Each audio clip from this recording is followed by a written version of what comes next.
So guys, nandito kami ngayon sa Bulacan at magre-release kami ng unit.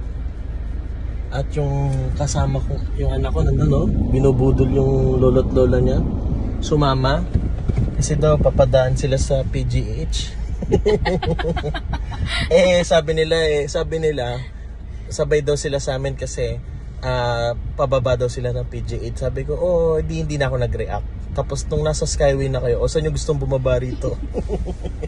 Kasi walang exit naman pa PGH, kundi Quirino, di ba? Quirino. So yun, kasama sila hanggang Malolos. Ang mangyayari, na-lost na yung araw nila papunta ng PGH. Uwi na lang ulit sila kasama namin. Parang galang-gala tong dalawa, hindi na yan nakakalabas eh. So, magkano ilalog ko dito? So guys, ito na yung nakuha nating iyon. 2017 na mileage yan. Yan, ito yan.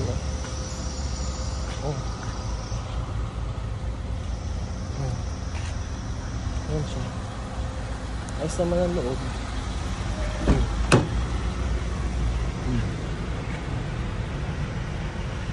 Yan. Sa mga gusto, PM nyo na lang kami. Ang mileage nito is 15,000 lang. Ayan, 15,000 lang ang mileage niya. So, fresh na fresh. May mga plastic pa siya. So, yun, i-update ko na lang kayo. Go, Chika! So, yun guys. Nandito na tayo sa NLEX. Nakuha na natin.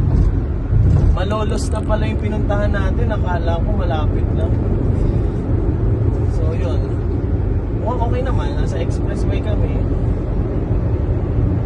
Road trip malala. Pero ang ganda guys. Sariwa yung unit. Paano yung sasabihin mo hindi sariwa yan? Naka-plastic pa nga, oh. Lahat may seat cover nandito. Ayan, na. Ano pang plano natin for today? Wait lang po, anak. Susubukan natin kunin yung Isa pang unit. isang unit sa San Pedro naman. Para isang lakad na lang, isang pagod na lang. So, saan natin ilipa-parking?